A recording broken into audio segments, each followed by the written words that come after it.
சுழற் கழகத்தின் சார்பாக நடைபெறுகின்ற இந்த மாநாட்டிற்கு தலைவராக திகழ்கின்ற மதிப்புக்குரிய சிவபாலன் அவர்களே, சுரேஷ் பாபு அவர்களே, ஜெகநாதன் அவர்களே, ஆண்டவர் ராமசாமி அவர்களே, நெற்றிக்கு திலகம் போல இந்த மாநாட்டில் திலகமாக முதல் உரையாற்றிய பெருமதிப்புக்குரிய வானவராயர் அவர்களே, குழுமியிருக்கின்ற சுழற்கழக உறுப்பினர்களே, பல சுழற்கழகங்களில் பேசி எனக்கு அனுபவம் உண்டு. வானவராயர் அவர்களுடைய நான் ஏற்கனவே ஒரு இது போன்ற மாநாட்டில் கலந்து கொண்டிருக்கிறேன். உலகம் பூராவும் நாடு கடந்து, மொழி கடந்து, இனம் கடந்து ஒரு பெரிய அமைப்பு தோற்றுவிக்கப்பட்டு எல்லாரும் ஒரு குடும்பம் போல உலகப் பணி ஆற்றுவது என்று சொல்லி ஒரு அமைப்பு ஏற்பட்டு அது வெற்றிகரமாக நடந்து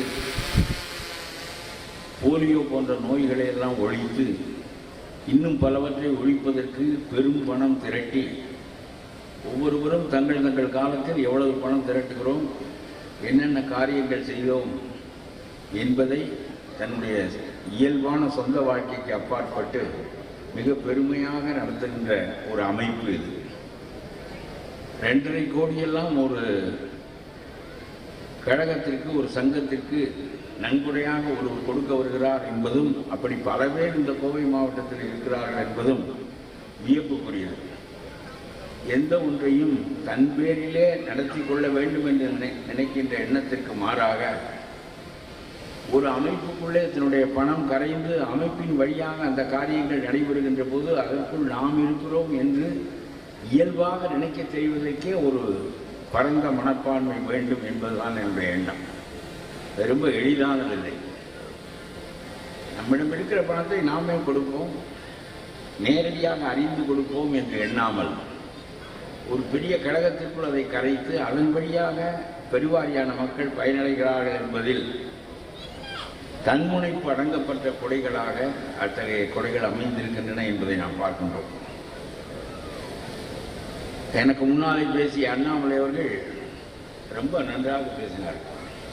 அவர் ஊழல் முறைகளை கையாண்டார் என்றாலும் வரலாற்றில் பெரும் மக்களினம் விடுதலை அடைந்தது என்பதை எண்ணுகின்ற போது, அது அவர் பேசிக்கொண்டிருந்த போது என்னுடைய எண்ணங்களை ஈர்த்து கொண்டே இருந்தது.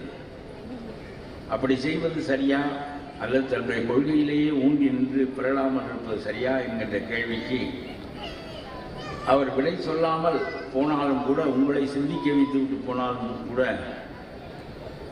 என்னை அது சிந்திக்க வைத்தது. மகாபாரதத்தில் தருமனும் தவறு செய்கின்றான்.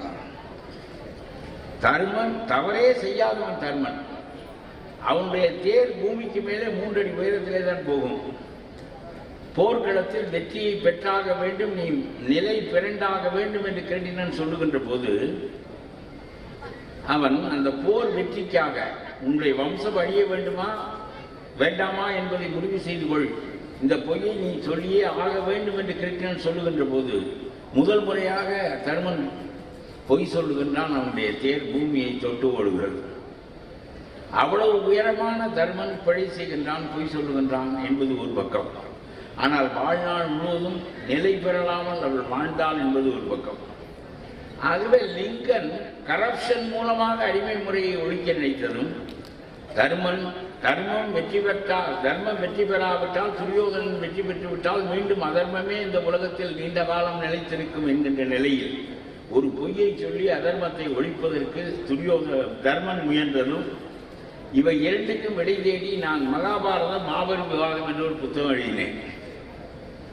இதிலே இது போன்ற செய்திகள் தான் சொல்லப்பட்டுக் கொண்டே போகின்றனவே தவிர, தர்மன் பொய் சொன்னால் தேர் பூமியை தொட்டது, தர்மனும் பொய் சொல்லுவான் என்ற செய்திகள் சொல்லப்பட்ட போது அதுக்கு சரியான விடை தெரியாமல் அந்த புத்தகம் ஒரு ஆய்வு நூலாக நான் எழுதிய போது அதற்கு விடை கண்டுபிடிக்க முயன்று சீனத்து தாவோயியத்திலிருந்து அதற்கு விடை கொண்டு வந்தேன்.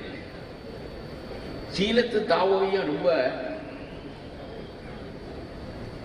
அற்புதமான ஒரு மெய்யியல் கோட்பாடு.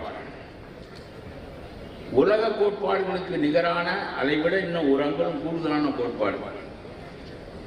அவன் ஒன்று சொல்லுவான், ஒரு உருண்டை, அந்த உருண்டை எஸ் வடிவத்தில் பிளக்கப்பட்டிருக்கிறது. ஒரு பக்கம் வெள்ளை, எஸ் வடிவத்தில் பிளக்கப்பட்ட அந்த உருண்டையில் ஒரு பக்கம் வெள்ளை, முழுவதும் வெள்ளை, இன்னொரு பக்கம் முழுவதும் கருப்பு.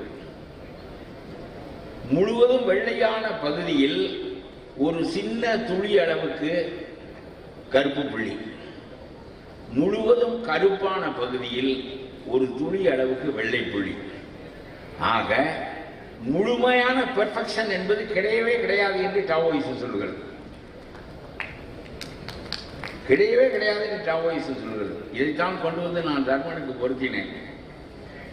பிழையே செய்யாத, சத்தியத்தை மீறாத தர்மனும் ஒரு முறை பிழை செய்கின்றான். ஆனால் வாழ்நாள் முழுவதும் பிழையே செய்த துரியோதனிடமும் மிகச்சிறந்த அற்புதங்கள் இருந்தன. ஆகவே நல்ல சிந்தனையை தூண்டக்கூடிய விதமாக சுழற்கழகங்கள் இத்தகைய பேச்சுக்களை அமைத்திருப்பது என்பது உண்மையிலேயே பாராட்டத்தக்கது. என்னிடம் பேச சொன்னபோது சமூக மதிப்பீடுகள் என்ற தலைப்பிலே பேசும்படி பணித்தார்கள். Social values. ஒரு சமூக மதிப்பீடு என்பதை நினைக்கிற போது நான் நினைத்தேன், உலகத்தில் எல்லா உயிரினங்களும் இருக்கின்றன, எல்லா உயிரினங்களும் ஒத்த தன்மையுடையவையாக இருக்கின்றன. நாய் 3000 ஆண்டுகளாக நன்றியுடையதாகத்தான் இருக்கிறது. ஓநாய் 3000 ஆண்டுகளாக கொடுமையாகத்தான் இருக்கிறது. உலகத்தில் எந்த விலங்கினமும், எந்த பறவையினமும், எந்த ஒரு உயிரும் தன்னுடைய இயல்பில் மாறுவதே இல்லை. எத்தனை 1000 ஆண்டுகளானாலும் அவைகளும் மந்தைகளாகத்தான் வாழ்கின்றன. அவற்றுக்குள்ள இயல்பு. நன்றி இல்லாத நாயையோ கொடுமை இல்லாத ஓனாயோ நாம் பார்க்க முடியாது. ஆனால் மனிதன் மட்டும் ஒருவனுக்கொருவன் வேறுபட்டிருக்கிறான். ஒருவனுக்கொருவன். எந்த நாயும் இன்னொரு நாயோடு வேறுபடுவதில்லை, எந்த ஓனாயும் இன்னொரு ஓனாயோடு வேறுபடுவதில்லை. ஆனால் மனிதன் மட்டும் மனிதனுக்கு மனிதன் வேறுபடுகிறான். ஆகவேதான் மனிதனை உருவாக்குவதற்கு பெரும் முயற்சிகள் தேவைப்படுகின்றன. அந்த வகையில் ஒரு மனிதனை உருவாக்குவதற்கு நடக்கின்ற முயற்சிகள் ரொம்ப பெரியவை. அவன் கூட்டமாகத்தான் வாழ்ந்தாக வேண்டும். ஆடுகளும் மந்தையாக வாழ்கின்றன, மாடுகளும் மந்தையாக வாழ்கின்றன, மனிதனும் மந்தையிலே வாழ்வான் என்று சொன்னாலும் கூட ஒருவனுக்கொருவன் வேறுபட்டிருக்கின்ற காரணத்தினால் இவனை ஒரு பொதுத்தன்மை உடையவனாக, பொது ஒழுக்கம் உடையவனாக ஆக்குவதற்கு எவ்வளவு முயற்சிகள் இந்த உலகத்தில் தேவைப்படுகின்றன. பிள்ளை பிறந்து விடுகிறது, வீறிட்டு அழுகிறது. எல்லாரும் கேட்கிறார்கள். கண்ணதாசன் கேட்டார், பிறக்கும் போதும் அழுகின்றாய், இறக்கும் போதும் அழுகின்றாய் என்று.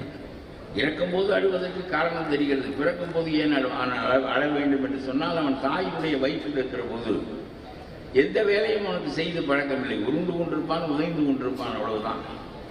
எல்லா தேவைகளும் அவனுக்கு தொப்புள் கொடி வழியாக தாயிடமிருந்து பிள்ளைக்கு சென்றன. தாய் தான் பிள்ளைக்காக சுவாசித்தாள். ஆகவே எந்த வேலையும் செய்யாமல் வளர்ந்து கொண்டிருந்த பிள்ளை பூமி தாயை விட்டு உதிர்ந்து வெளியே வந்து விழுகின்ற போது, இப்பொழுது தாய் அதற்காக சுவாசிக்க மாட்டாள். இந்த பிள்ளை தனக்காக சுவாசித்தாக வேண்டிய கட்டாயம் ஏற்படுகிறது. அதற்கு எந்த வேலையும் செய்து பழக்கமில்லை. வீறிட்டு கத்துகிறது, சுவாசம் உள்ளே போய்விடுகிறது, மூச்சு உள்ளே போய்விடுகிறது. வீறிட்டு கத்துகிறது, கத்துகின்ற போது மூச்சு இழுத்து விடுகிறது. இழுக்கப்பட்ட மூச்சு பிறகு இன்னும் தொடர்ந்து சுழன்று கொண்டே இருக்கும். 40 ஆண்டுகள், 80 ஆண்டுகள், 90 ஆண்டுகள், 100 ஆண்டுகள் சுழன்று கொண்டே இருக்கும். ஒரு நாள் அது வெளியேறி திரும்ப உள்ளே வராது, அன்று முடிந்துவிடும். இந்த பிரீத் இன், ஒரு பிரீத் அவுட், இவற்றுக்கு இடையே இந்த மனிதன் வாழ்வதற்கு, இவனை சமூக ஒழுங்குடையவனாக ஆக்குவதற்கு எவ்வளவு பெரிய முயற்சிகள் தேவைப்படுகின்றன. ஒரு மனித வாழ்வுடைய வெற்றி என்பது இந்த பிரீத் இன்னுக்கும் பிரீத் அவுட்டுக்கும் இடையே உள்ள வாழ்க்கையில் அவன் நடந்து கொண்ட முறை பற்றியதுதான். ஆகவே இவன் வந்து வெளியே விழுந்து இவனை வளர்த்து ஆளாக்கி, முதல் பணி பெற்றோரை சேர்ந்தது, 2வது பணி பள்ளிக்கூடத்தை சேர்ந்தது, 3வது பணி சமயத்தை சேர்ந்தது, 4வது பணி அரசு, சிறைச்சாலைகள், காவல் நிலையங்கள் இவற்றை சேர்ந்தவை. ஆகவே இவன் விழுந்து பள்ளிக்கூடத்துக்கு அனுப்பப்படுகிறான். பெற்றோர் ஒரு பகுதியை எடுத்துக் கொள்ளுகிறார்கள். அவர்கள் தான் பெரிய அளவுக்கு அந்த பிள்ளையை உருவாக்குகிறவர்கள். அவனுடைய ரத்தம் மற்றவையெல்லாம் கூட அவனுடைய உருவாக்கத்தில் பெரும்பங்கு வகிக்கின்றன. பிறகு அவன் பள்ளிக்கூடத்திற்கு போகின்றான். அவனுக்கு கல்வி கற்பிக்கப்படுகிறது. மீண்டும் அவன் செதுக்கப்படுகின்றான். ஆனால் இப்படி எத்தனை செதுக்கங்கள் நடந்தாலும் கூட செதுக்கவே முடியாத மனிதனுக்காகத்தான் அரசு இருக்கிறது. கட்டுப்பட மாட்டான் என்று சொன்னால் காவல்துறை அவனை கைது செய்கிறது, சிறைக்கு அனுப்புகிறது, தூக்கிலிடுகிறது. இப்படி கயமை என்று திருவள்ளுவர் சொல்வார். திருத்தவே முடியாத மனிதனுக்கு கயமை என்று ஒரு அதிகாரம் எழுதினார். 133 அதிகாரத்தில் கைவிட்ட அதிகாரம் என்பது கயமைதான். கரும்பு போல் கொல்ல பயன்படும் கீழ் என்று சொல்வார். கரும்பு போல வைத்து நைத்து பிடித்தால் ஒழிய சாரை தராது என்பது போல இவனை வைத்து நைத்தால் ஒழிய இவன் ஒழுங்கு வரமாட்டான் என்று சொல்வார். கரும்பு போல் கொல்ல பயன்படும் கீழ் என்று சொல்வார். கையை முறுக்கினால் ஒழிய அவன் ஒழுங்குக்கு வரமாட்டான் என்று சொல்வார். கயவரும் தேவரும் ஒரு மாதிரியானவர்கள், 2 பேரும் யார் சொல்வதையும் கேட்க மாட்டார்கள் என்று சொல்வார். இவனை திருத்தவே முடியாது என்று கைவிட்ட ஒரு கூட்டம் கயவர். திருவள்ளுவர் அதற்கு ஒரு அதிகாரம் எழுதினார். அப்படிப்பட்ட மனிதர்கள் கடைசியில் அரசின் கையில் ஒப்படைக்கப்பட்டு சிறைகளில் வதைக்கப்பட்டு இத்தகைய கடுமையான தண்டனைகளுக்கு உள்ளாவது என்பது ரொம்ப குறைவான மனிதர்கள். பெரும்பான்மையான மனிதர்கள் ஒழுங்குபடுத்தப்பட்டால் ஒழுங்குக்குள் வருவார்கள் என்பதுதான் மனித குலத்தினுடைய வரலாறு. முதல் பங்கை குடும்பம் வகிக்கிறது என்றால் இந்த குடும்பத்தில் மனமுறிவுகள் கூடாது அவர்கள் தொடர்ந்து வாழ வேண்டும் என்பதற்கு கூட மிகப்பெரிய காரணம் அப்பொழுதுதான் அந்த குழந்தைகளுக்கு நிலையான ஒரு நிறுவனம் குடும்பமாக இருந்தால்தான் அந்த பிள்ளைகளுடைய வளர்ச்சி சரியாக இருக்கும். திருமணமாகி 4-5 ஆண்டுகளில் அவர்கள் பிடித்து விடுவார்கள். ஆனால் முதல் பாதிப்பு பிள்ளைக்கு தான். ஆகவே நம்முடைய முன்னோர்கள் பெரிய அளவுக்கு இந்த பிரிவினை என்பது திருமணத்தில் கூடாது என்று கருதியதற்கு காரணம் பிள்ளைகளினுடைய வளர்ப்பு, குடும்ப அமைப்பு எல்லாமே கெட்டுவிடும் என்பதுதான். ஆகவே ஒரு பிள்ளை மிகச்சரியாக உருவாவதற்கு பெற்றோர்களுடைய நிலை வேறு, அவருடைய வாழ்வின் நிலை வேறு மிக இன்றியமையாததாக இருக்கிறது என்பது மட்டுமல்ல, அதற்கு பிறகு கல்விக்கூடங்களுக்கெல்லாம் போனாலும் கூட எனக்கு தெரிய மிகப்பெரிய பங்கினை வகிப்பது சமயம்தான், இறை நம்பிக்கை தான். அச்சம் ஊட்டி கடவுள் இருக்கிறார் என்கின்ற அச்சம் ஊட்டப்பட்டு அவன் ஒழுங்குக்கு கொண்டு வரப்படுகின்றான். இப்படி எத்தனையோ சங்கதிகள், போட்டிகள், பொறாமைகள், தோல்விகள், புகழ், அப்புறம் ஒப்பீடுகள் என்று மனிதன் நொந்து போகிறான். அப்பொழுது சமயம் அவனை கேட்கிறது, நீ பிறந்தது உன் விருப்பப்படியா? இல்லை. நீ ஆணாக பிறந்தது உன் எண்ணப்படியா? இல்லை. எந்த தாய்க்கு பிறக்க வேண்டும் என்பது உன் எண்ணப்படியா? இல்லை. கூன் குருடு பேடு நீங்கி இயல்பாக நீ பிறந்தது உன் எண்ணப்படியா? இல்லை. நீ எப்போது சாவது என்பது உன் எண்ணப்படி அமையப் போகிறதா? இல்லை. பருவங்கள் மாறி மாறி வருகின்றன, இரவு பகல் மாறி மாறி வருகிறது. மழை கருணை செயல், நில அதிர்வு நிலச்சரிவு தண்டனை செயல், இவற்றிலெல்லாம் உன் பங்கு என்ன? ஒன்றுமே இல்லை. அப்படியானால் உன்னுடைய இடம் என்ன? நான் நான் என்று பேசுகிறாயே, உன்னுடைய இடம் என்ன? இதில் எதிலும் உன் பங்கு இல்லை. பிறப்பில் இல்லை, சாவில் இல்லை, வாழும் காலத்தில் இல்லை, இயற்கை பேரழிவுகள் இல்லை, எதிலும் இல்லை. பிறகு என்ன நீ நான் நான் என்று பேசுகிறாயே, உன் பங்கு என்ன என்கின்ற கேள்வி எழுப்பப்பட்டு இவற்றுக்கெல்லாம் காரணமான ஒருவன் உண்டு என்பது நமக்கு கற்பிக்கப்படுகிறது. ஆகவே இயற்கையின் பெருநிலையிலிருந்துதான் நாம் இறைவனை கண்டுகொள்ள வேண்டிய நிலையிலே இருக்கிறோம். நான் சொல்கிறேன், இமானுவேல் கான் ரொம்ப அற்புதமாக சொல்வான். நான் ஒரு காலத்தில் கடவுள் நம்பிக்கையில் அலம்பலுடையவனாக இருந்தேன். ஆனால் இமானுவேல் காண்டினுடைய ஒரு பெரிய கோட்பாடு என்னுடைய சிந்தனை போக்கையே மாற்றியது. அவன் சொல்வான், கடவுளை நேரடியாக கண்டறிந்த ஒரு உலகத்தில் இல்லை, காணவும் முடியாது. நேரடியாக மெய்ப்பிக்கப்பட்டு கடவுளை அறிவது என்பது உலகத்தில் கிடையாது. ஆனால் சமூக ஒழுங்கு நிலை பெற வேண்டும் என்றால் அவன் இல்லை என்றாலும் அவன் கண்டுபிடிக்கப்பட்டு ஆக வேண்டும் என்று இமானுவேல் காண்ட் சொல்வான். பெரிய ஜெர்மானிய மெய்யியலாளனவன். ஆகவே அந்த வகையிலே நான் பார்த்தால் ஒத்த நம்பிக்கையுடையவர்கள் எல்லாம் ஒன்று கூடுகிற போது ஒரு சமயமாகிறது. நான் உங்களுக்கு சொல்லுகிறேன். சமைதல் என்றால் சமையல் கட்டு சமைக்கிறோம், அரிசி சோறாகிறது, சமைக்கப்படுகிறது. சமைதல் என்றால் பக்குவப்படுதல் என்பது பொருள். அரிசியாக இருக்கும்போது நம்மால் உண்ண முடியாது, அது சோறாக மாறிவிட்டால் உண்ண முடியும். சோறு அரிசியாக அரிசி சோறாக சமைக்கப்படுகிறது, பக்குவப்படுத்தப்படுகிறது, நாம் உண்ண நிலைக்கு ஏற்ப அது உருவாக்கப்படுகிறது. ஆகவே சமையல் அந்த சமையலில் இருந்து பெண் சமைந்தாள் என்று நாம் சொல்லுகிறோம். என்னுடைய பெண்மகள் சமைந்தாள் என்று நாம் சொல்வதனுடைய பொருள் அவள் ஆனால் நுகரப்படுகின்ற பக்குவத்தை அடைந்து விட்டாள் என்பது. அரிசி சோறாக சமைந்தது என்றால் உண்ணப்படுகின்ற பக்குவத்தை அடைந்து விட்டது என்று பொருள். பெண் சமைந்து விட்டாள் என்றால் ஆனால் நுகரப்படுகின்ற பக்குவத்தை அடைந்து விட்டாள் என்று பொருள். அதுபோல மனித மனத்தை சமைப்பது எதுவோ அது சமயம் என்றான் தமிழர். மனித மனத்தை எது சமைக்கிறதோ அது சமயம். எப்படி சொற்களை உருவாக்கி இருக்கிறார்கள் என்பதை பாருங்கள். அதுபோல ரொம்ப சமயம் மனித வாழ்வில் மிகப்பெரிய பங்கினை ஆற்றுகிறது. அதற்கு மிகப்பெரிய காரணம் உங்களுக்கு சொல்லுகின்றேன். எனக்கு முன்னாலே வானவராயர்கள் பேசிய போதும் சரி, அண்ணாமலை பேசிய போதும் ஒழுங்குகள் சிதைவுற்று விட்டன என்பதை பற்றி பெரிய இடப்பு சொன்னார்கள். ஒழுங்கு சிதைவுற்றதற்கு காரணமே நம்முடைய சமய போக்குகள் தடம் புரண்டு விட்டன என்பதுதான். சமயமாக கடவுள் அறியப்பட்டதற்கு சரியான காரணத்தோடு சமூகம் இயங்குகின்ற நிலை இருக்குமானால் சமூகம் பிழைபட்டு போகாது. பிழைபட்டு போகிறவர்கள் ரொம்ப அருகி இருப்பார்கள். ஆனால் இன்றைக்கு சமூகத்திலே அந்த போக்குகள் இல்லை. எல்லாவற்றிலும் கண்ணப்பனுடைய கதை என்னை ரொம்ப கவரும். கண்ணப்பன் ஒரு வேடன், அவன் சிவனின் மீது ரொம்ப பக்தி கொண்டவன். லிங்கத்துக்கு தினம் அவன் பூசை செய்வான், இன்னொரு ஐயனும் பூசை செய்வார். ஒரு நாள் கண்ணப்பனுடைய லிங்கத்தினுடைய கண்ணிலே ரத்தம் வடிந்தது. கண்ணப்பன் பதறி விட்டான். உடனே என்ன செய்தான், அவன் தன்னுடைய கண்ணை பிடுங்கி லிங்கத்தினுடைய கண்ணிலே வைத்தான், சிவனுடைய கண்ணிலே வைத்தான். வைத்தவுடன் இன்னொரு கண்ணிலும் ரத்தம் வடிந்தது. அப்பொழுது இவன் யோசித்தான், முதல் கண்ணை பிடுங்கி வைக்கிறோது இன்னொரு கண்ணின் மூலமாக நாம் பார்த்தோம், இப்பொழுது இன்னொரு கண்ணையும் பிடுங்கி நாம் சிவனுக்கு வைக்கின்ற போது வைக்க வேண்டிய இடம் நமக்கு தெரியாது, ஏனென்றால் நம்முடைய இரண்டாவது கண் பார்வை போய்விடுகிறது என்று சொல்லி சரியாக அந்த இடத்திலே சிவனுக்கு வைத்தால் தானே சிவனுக்கு பார்வை வரும் என்று சொல்லி தன்னுடைய செருப்பு காலால் சிவனை உடைந்து கொண்டு தன்னுடைய கண்ணை தோண்டி அந்த சிவனுக்கு வைத்தான்.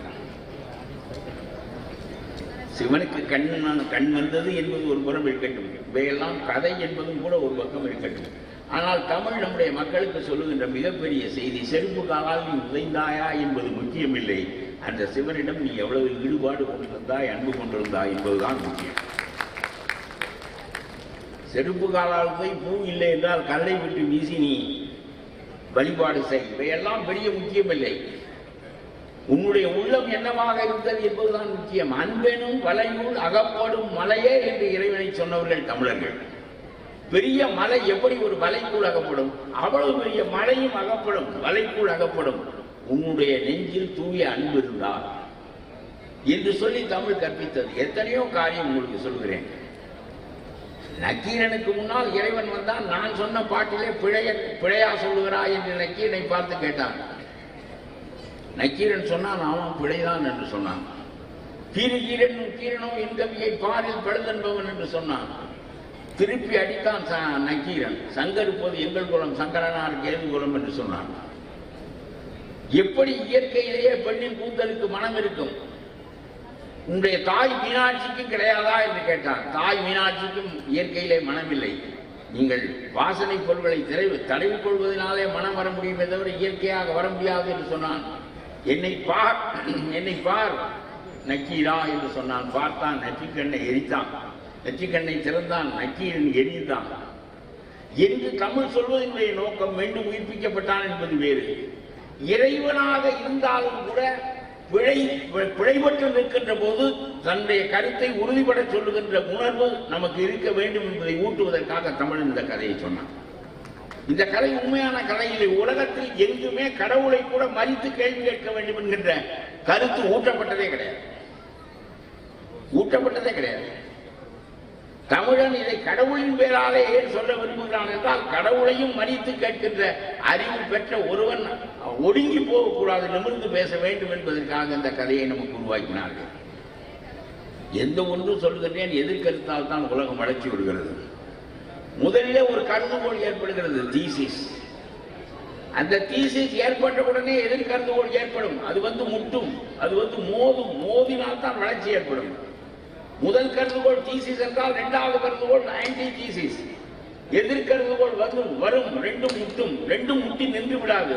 மூன்றாவது அது தீசிஸாக இருந்து ஆன்டி தீசிஸாக மாறி சிந்தசிஸாக மாறும். ஒருநிலைப்பட்ட ஒன்று அப்படியே இருக்காது, மீண்டும் அதற்கு எதிர்நிலை வரும். இப்படியே எதிர்நிலைகளால் தான் உலகத்தின் அறிவு நிலை வளர்ச்சி ஏற்பட்டு கொண்டு போகிறது என்பதை ஹெகல் கண்டறிந்து சொல்லுகின்ற வரையிலும் நாம் அறிந்ததில்லை. பலவற்றில் மேற்கத்திய காரணங்கள் தான் நமக்கு புதிய சிந்தனை ஓட்டத்தையே திறந்து விட்டவர்கள். ஆகவே இதற்கு முன்னாலேயே ஒருவன் கடவுளாக இருந்தாலும் மாற்று கருத்தை முன்வைக்க வேண்டும் என்று சொன்னது எதிர்நிலைகளால் தான் கருத்துலகம் வளரும் என்கின்ற அடிப்படையை நமக்கு சொல்வதற்காகத்தான். ஆகவே நமக்கு கடவுள் ரொம்ப முக்கியமா என்று கேட்டால், கடவுளையும் விட நமக்கு பக்குவ நிலை, மனித குலம் வளர்ச்சி, இவைதான் முக்கியம் என்று கருதினார்களே தவிர கடவுளையும் இழுத்து சில சமயங்கள் அடித்தார்கள். கண்டப்பன் செருப்பு காலால் உழைந்தான், நக்கீரன் கடவுளையே எதிர்த்து கேள்வி கேட்டான் என்கின்ற கேள்விகள் எல்லாம் கடவுள் அன்புக்கு மட்டும்தான் வசப்படுவார், வேறு எதற்கும் வசப்பட மாட்டாங்க. நம்முடைய பூசைகள், அர்ச்சனைகள், இவையெல்லாம் இவை ஒன்றுக்கும் இறைவன் மசிவதில்லை. நம்முடைய உள்ளத்தில் உண்மையான அன்பு இருந்தால், இறைவனை பற்றி அச்சம் இருந்தால், ரொம்ப நம்ம உழுக்குகின்ற பாட்டு ஒன்று திருமந்திரத்தில் உண்டு. உலகத்திலே கண்காணி என்பவன் சூப்பர்வைசர், ஒரு தோட்டத்திலே கண்காணி இருந்தால், ஏலக்காய் தோட்டத்திலோ அல்லது வேறு எந்த தோட்டத்திலோ களவு போகாது. கண்காணி இருக்கிறான் என்று தோட்டத்திலே வருகிறவர்கள் போகிறவர்கள் எல்லாம் அறிந்தால் அவனுடைய கண்ணில் பட்டு விடுவோம் என்று சொல்லி திருட மாட்டார்கள். அதை திருமூலர் கடவுளுக்கு ஒப்பிட்டு சொல்லுகிறார். பல பேர் நீங்கள் எல்லாம் திருட்டுத்தனம் செய்கிறீர்கள், மோசடி செய்கிறீர்கள், அறியப்பட மாட்டோம், பிடிக்கப்பட மாட்டோம் என்றால் தவறு செய்கிறீர்கள். யார் அறிவார் என்று தெரிந்தால் பாலிலே ஒரு அளவுக்கு தண்ணீரை ஊற்றுகிறீர்கள், அரிசியிலே கொஞ்சம் கல்லை கலக்கிறீர்கள். இப்படி சின்ன சின்ன தவறுகளை பிறரால் அறியப்பட முடியாத போது செய்யலாம் என்று நீங்கள் நினைப்பதற்கு காரணம், இவர்கள் பார்க்கவில்லை என்பதுதான் உங்களுக்கு கருத்தே தவிர, ஒருவன் இருந்து பார்த்து கொண்டிருக்கிறான், அத்தனையும் பார்த்து கொண்டிருக்கிறான்.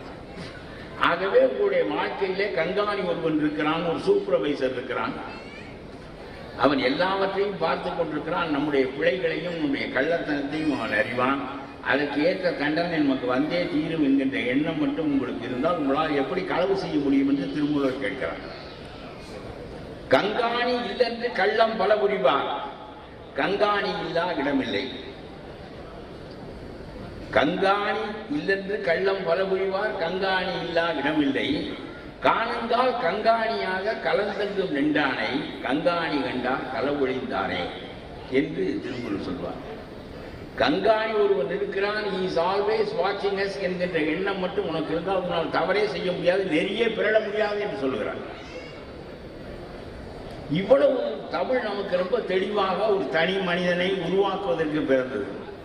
பின்னால் எப்படி வந்துவிட்டது என்றால், வெறும் பக்தியினால், வெறும் வழிபாட்டினால், அல்லது நாம் சனீஸ்வரனை சுற்றுவதினால், இது போன்ற காரியங்களால் நாம் விரும்புகின்ற காரியங்களை செய்து கொண்டு விடலாம் என்கின்ற அளவிற்கு பக்தி இறக்கப்பட்டு விட்ட போது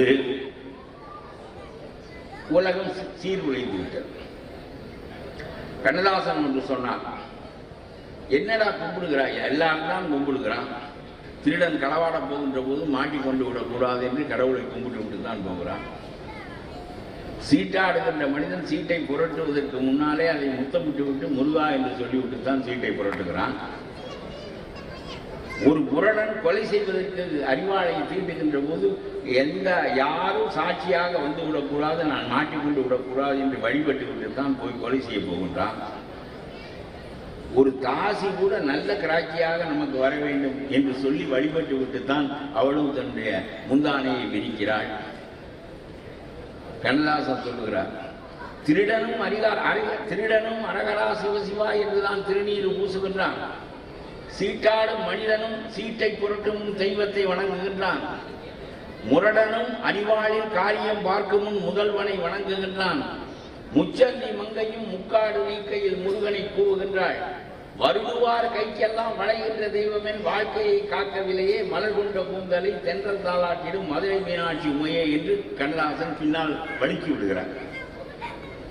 திருடனுக்கும் வேசிக்கும் முரடனுக்கும் சூதாடிக்கும் உதவுகின்ற கடவுள் எனக்கு உதவவில்லையே என்று கேட்கின்ற போது கண்ணதாசனுடைய சிந்தனை படிபட்டு விடுகிறது. வருடுவார் கைக்கெல்லாம் வளைகின்ற தெய்வம், வருடுவார் கைக்கெல்லாம் தெய்வம் வளைவதில்லை.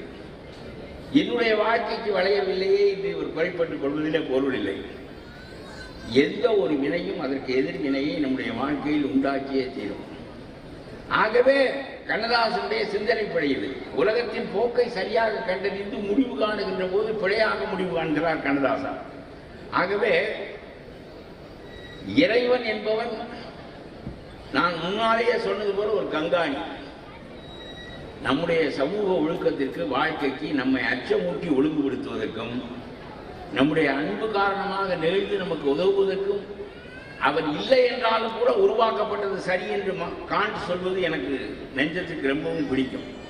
ஆகவே சொல்லுகின்றேன், மனித சமூகத்தை உருவாக்குவதில் சமயம் மாற்றுகின்ற பங்கு மகத்தானது. எல்லாமே இறைவழியாகத்தான் என்று இல்லை. மனிதர்கள் நம்முடைய நிகழ்கால உலகத்தில் எல்லாமே பிழையாக நடப்பதற்கும், அரசு பிழையாக நடக்கிறது, அதிகாரிகள் பிழையாக நடக்கிறார்கள், எல்லாமே அட்மினிஸ்ட்ரேஷன் ரூலர்ஸ், அப்புறம் அத்தாரிட்டிஸ், அட்மினிஸ்ட்ரேஷன் அதிகாரிகள், அப்புறம் கோர்ட் வரையிலும் நம்முடைய சட்டங்கள் பெரிய நேர்மையான சட்டங்கள் என்றோம். உருவாக்குவது பாராளுமன்றம். அவன் எதை வேண்டுமானாலும் உருவாக்குவான். பாராளுமன்றத்திற்கு போகிறவர்களெல்லாம் மீடியாக்கள், நடுவாந்திரமான அறிவு படைத்தவர்கள் தான் இங்கே போகிறார்கள். அவர்களுடைய அறிவுக்கு தக அந்த சட்டங்கள் உருவாக்கப்படுகின்றன. அதை இன்டர்பிரட் பண்ணுவதுதான் நம்முடைய கோர்ட்டுகளினுடைய வேலையை தவிர கோர்ட்டுகள் அதை தாண்டி எல்லாம் செல்ல முடியாது. எழுதி வைக்கப்பட்ட சட்டத்திற்கு தான் அவை பேச வேண்டுமே தவிர அவற்றுக்கு தாண்டி எல்லாம் போக முடியாது. ஆகவே ஒன்று கெடுக்கின்ற போது எல்லாமே முற்றிலுமாக கெட்டு விடுகிறது. இந்த உலகம் மிகவும் மோசமாக, நான் இளவயதாக இருக்கிற போது பார்த்த உலகத்தை விட என்னுடைய மாலை பொழுதில் நான் பார்க்கின்ற உலகம் படுமோசமாக இருப்பதற்கு காரணம் சமயம் தன்னுடைய பங்கினை இழந்துவிட்டது. 1000 ஆண்டுகளாக இந்தியா இப்படித்தான் இருந்தது. காந்தி வந்துதான் மாற்றினார். இந்தியா முழுவதையும் நெறி சார்ந்தவன் மட்டும் பொது வாழ்க்கைக்கு வா என்று நேரடியாக அழைத்தவர் அவர். நெறியற்றவன் வர வேண்டாம் என்றே சொன்னார். ஆகவே ஒரு 50 ஆண்டு காலம் ஜவஹர்லால் நேரு, வல்லபாய் பட்டேல், கிருபளானி, ஜெயபிரகாஷ் நாராயணன், ராஜாஜி, காமராஜர், யார் இல்லை. 50 ஆண்டுகள் இந்தியா மிக தூய்மையாக ஆளப்பட்டது. எந்த மனிதனின் மீதும் எந்த ஊழல் புகார்களும் இல்லை என்று சொல்லப்பட்டதற்கு மிகப்பெரிய காரணம் காந்தி என்கின்ற மகத்தான மனிதன். ஒரு மனிதன் வாழ்த்து காட்டினான். ஒரு மனிதனுடைய குரல். வானவராயர் காந்தியை வானராக புகழ்ந்து பேசினார். 1000 வருடம் ஓய்ந்து கிடந்து பின்னர் வாராது போல் வந்த மாமணி அவன். அவருடைய செல்வாக்கு பைய பைய தேய தேய இன்றைக்கு உலகம் இத்தகைய நிலைக்கு ஆளாகிவிட்டது என்பதை பார்க்கின்றோம். இன்னொன்று கூட நான் சொல்லுகின்றேன், இந்த கடவுள் அச்சம் என்பது நம்முடைய வாழ்க்கையில் மிக செம்மையாக நம்மை உருவாக்குவதற்கு துணை புரியும் என்பது ஒன்றும். வாழ்க்கையினுடைய அடிப்படை என்ன? 2 தான், ஹங்கர் அண்ட் செக்ஸ். காமமும் உணவும், இவை 2 தான் நம் உடலோடு வைத்து தைக்கப்பட்டவை. இவை 2ஆலும் தான் வாழ்கிறோம். 2 தான் கடைசி வரையிலும் நம்ம வழிநடத்தி செல்கின்றன. இந்த 2ம் அவனுக்கு சலித்து போய் விடுகின்ற போது 3ஆவதாக இவன் வேறொன்று வேண்டும் என்று கருதி குளோரி என்ற ஒன்றை கண்டுபிடித்தான். புகழ். இது நாம உருவாக்கி கொண்டது. மனிதனை செம்மைப்படுத்துவதற்கு, சமூகத்தை செம்மைப்படுத்துவதற்கு, அவனை ஊக்குவிப்பதற்கு இந்த புகழ் என்பது துணை புரியும் என்று நம்முடைய சமூகம் கண்டறிந்து இந்த புகழை 3ஆவதாக வைத்தது. ஹங்கர், செக்ஸ், தென் குளோரி. ஆனால் என்றைக்கு புகழ் என்பது உருவாக்கப்பட்டு விட்டதோ அன்றைக்கே இவன் அதை விலை கொடுத்து வாங்குவதற்கு தயாராகி விடுகிறான். முழு பக்க விளம்பரங்கள் தூள் பறக்கின்றன. எங்கு பார்த்தாலும் அவனுடைய பேனர்கள் வைக்கப்படுகின்றன. அவனுடைய புகழை பெருக்குவதற்கு ஒரு கூட்டம் கூலி கொடுத்து உருவாக்கப்படுகிறது. ஆகவே இந்த புகழ் என்பது உண்மையானதாக இல்லாமல் கூலிக்குரியதாக விலைக்குரியதாக ஆகிவிடுகிறது. ஆனால் வரலாற்றில் இருக்கின்ற புகழ் என்பது எப்பொழுதும் உண்மையாக இருக்கிறது. உங்களுக்கு சொல்லுகின்றேன், நடிகருடைய புகழ் தான் பெரிய புகழாக இருக்கிறது. நடிகருடைய புகழ் பெரும் கூட்டம் அவர்களுக்கு கொடுக்கிறது. எத்தனையோ லட்சம் பேர் கொடுக்கிறார்கள், ஒரு காரணமும் இல்லாமல் கொடுக்கிறார்கள். ஒரு காலத்தில் டி.ஆர். ராஜகுமாரி கனவு கன்னியாக இருந்தார்கள். நம்முடைய முன்னோர்களுக்கு கனவு கன்னி டி.ஆர். ராஜகுமாரி தான். டி.ஆர். ராஜகுமாரி என்றால் அவ்வளவுதான், தூக்கத்தை இழந்து விடுவார்கள். டி.ஆர். ராஜகுமாரி அதற்கு அடுத்து வந்த வைஜெயந்தி மாலாவால் அப்புறப்படுத்தப்பட்டார். பிறகு டி.ஆர். ராஜகுமாரி காணாமல் போய்விட்டார்கள். அப்புறம் வைஜெயந்தி மாலா தேய்த்துக் கொள்கிற லக்ஷ சோப்பு என்றால் அதே அவ்வளவு மாதிரி நாமும் மினுமினுப்பாக வந்து விடலாம் என்று அப்படியெல்லாம் ஒரு பெரிய மோகம் வருது. வைஜெயந்தி மாலா டி.ஆர். ராஜகுமாரி போய்விட்டாள். she had been replaced by Vyjayanthi Mala. Vyjayanthi Mala had been replaced by Padmini. Padmini had been replaced by Saroja Devi. Saroja Devi had been replaced by Asin. Asin is replaced by Nayanthara. who is going to replace Nayanthara? சொல்லுங்கள்.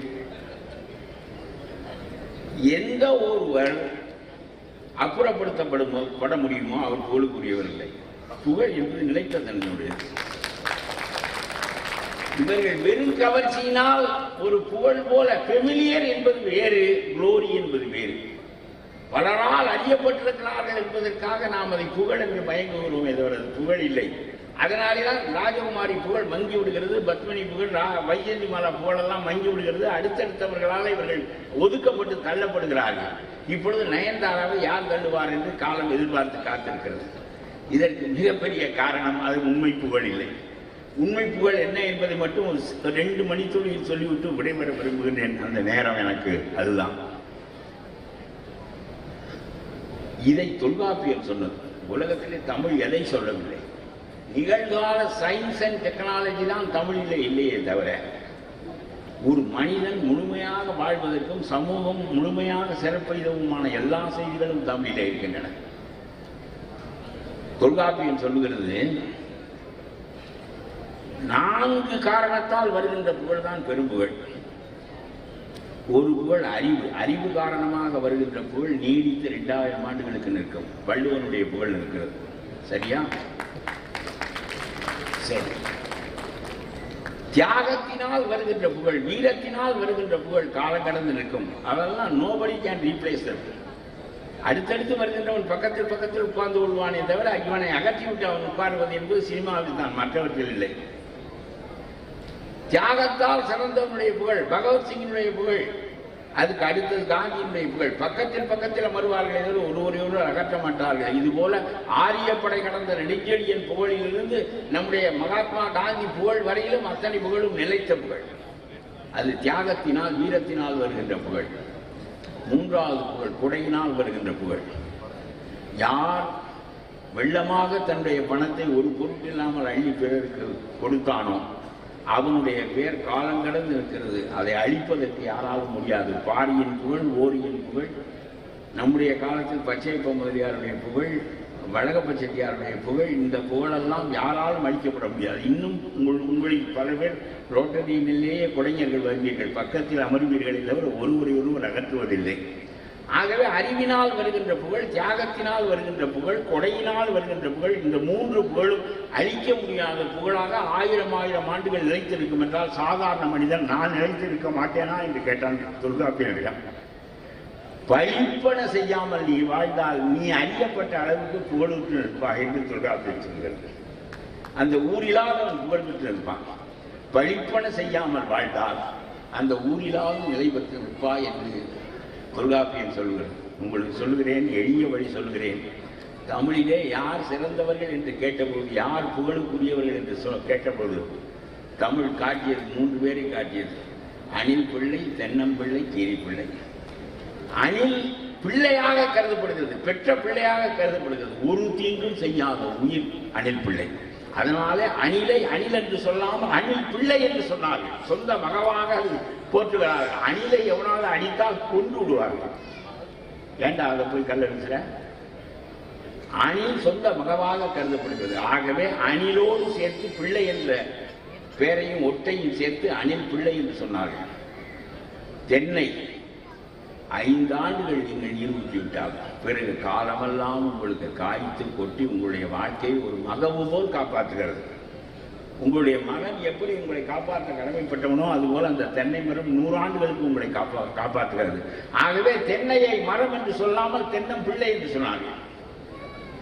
அணிலை அதனுடைய ஹோம்லெஸ் நேச்சர் காரணமாக அணில் பிள்ளை என்று சொன்னார்கள். தென்னை அதனுடைய பயன்பாடு கருதி பிள்ளையை போல் தன்னுடைய கடமையை ஆற்றுகிறது என்கின்ற காரணத்தினால் பிள்ளைக்கு சமமாக தென்னையை தென்னம்பிள்ளை என்று சொன்னார்கள். நச்சு உயிரியான பாம்போடு போராடி அதை அழித்து நம்மை காக்கின்ற கீரியை கீரி பிள்ளை என்று சொன்னார்கள். ஆகவே யார் போல் வாழ வேண்டும் என்று தமிழிடம் கேட்டதற்கு தொல்காப்பியம் தெரிந்தவன் தொல்காப்பியத்தை படித்து தெரிந்து கொள்ளட்டும், தொல்காப்பியம் படிக்காதவன் தென்னம்பிள்ளையை பார்க்கட்டும், கீரி பிள்ளையை பார்க்கட்டும், அணில் பிள்ளையை பார்க்கட்டும். இதுதான் தமிழ் நமக்கு கற்றுத்தரும்.